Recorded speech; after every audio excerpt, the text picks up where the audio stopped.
মুর্শিদাবাদ জেলা পরিষদের সদস্য পদ থেকে ইস্তফা শাহনাজ বেগমের। চোরে জেলা পরিষদে থাকবো না, মুখ্যমন্ত্রী জেলা সফরের সময় সোশ্যাল মিডিয়ায় মুখ খুলেছিলেন শাহনাজ।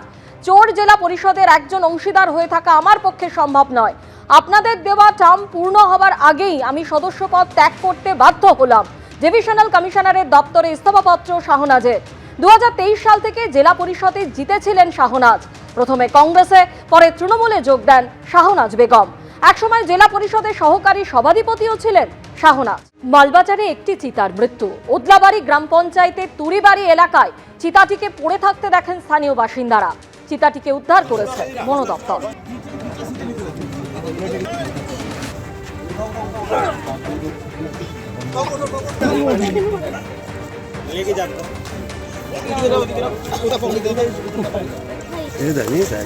সংসদে প্রধানমন্ত্রীর বঙ্কিমদা সম্বোধন থেকে রবীন্দ্রনাথ ঠাকুরকে অপমানের অভিযোগ।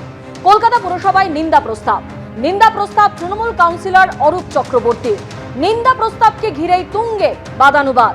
বঙ্কিমচন্দ্র চট্টোপাধ্যায় এমন স্তরে তার অপমান প্রধানমন্ত্রী করতে চাইলেও পারবেন না, আক্রমণ ফিরহাদ হাকিমের।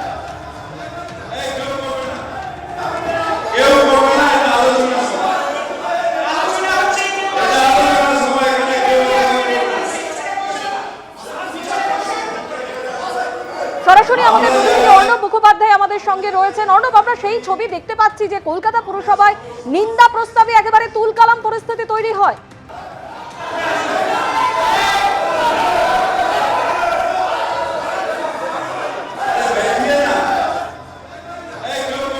যান্ত্রিক কারণে আমাদের প্রতিনিধির সঙ্গে যোগাযোগ বিচ্ছিন্ন হয়ে গেছে। যে ছবি আপনাদের সামনে তুলে ধরছি কলকাতা পুরসভার ছবি, যেখানে আজকে নিন্দা প্রস্তাবে একেবারে তুলকালাম পরিস্থিতি তৈরি হয়। নিন্দা প্রস্তাব আনেন তৃণমূল কাউন্সিলর অরূপ চক্রবর্তী, আর এই নিন্দা প্রস্তাবকে ঘিরে তুঙ্গে ওঠে বাদানুবাদ। বঙ্কিমচন্দ্র চট্টোপাধ্যায় এমন স্তরে তার অপমান প্রধানমন্ত্রী করতে চাইলেও পারবেন না, আক্রমণ ফিরহাদ হাকিমের।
মুখোপাধ্যায় এই মুহূর্তে আমাদের সঙ্গে রয়েছেন।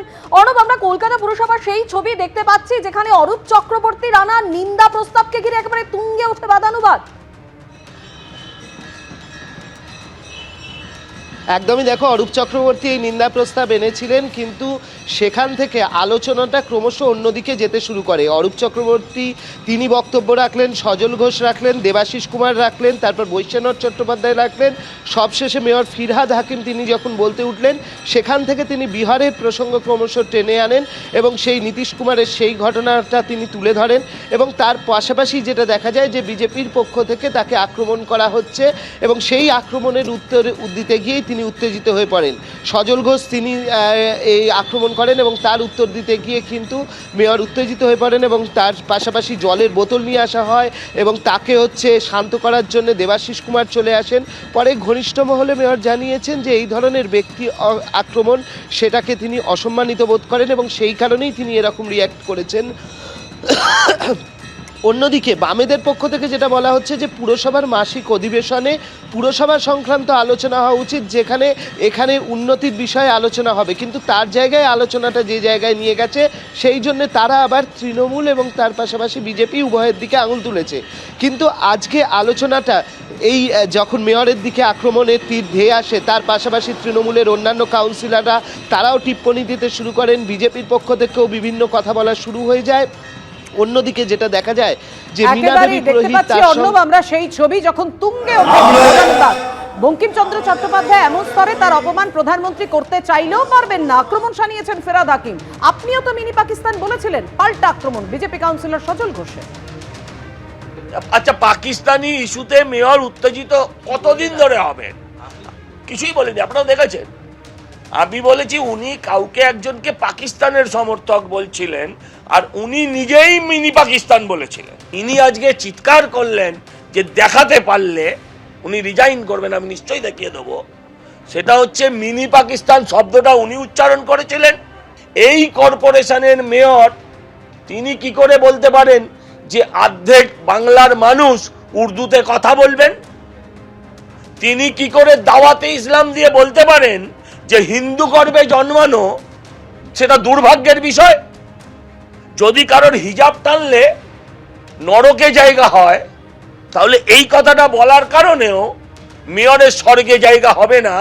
উনি যেমন বলেছেন ভগবান এদের ক্ষমা করো, ভগবানের নাম নিয়েছেন, খুশি হয়েছে আমরা, কিন্তু আমিও বলছি ভগবান যেন ওনাকেও ক্ষমা করেন যেই কথা বলার। এবিপি আনন্দ, এগিয়ে থাকে, এগিয়ে রাখে।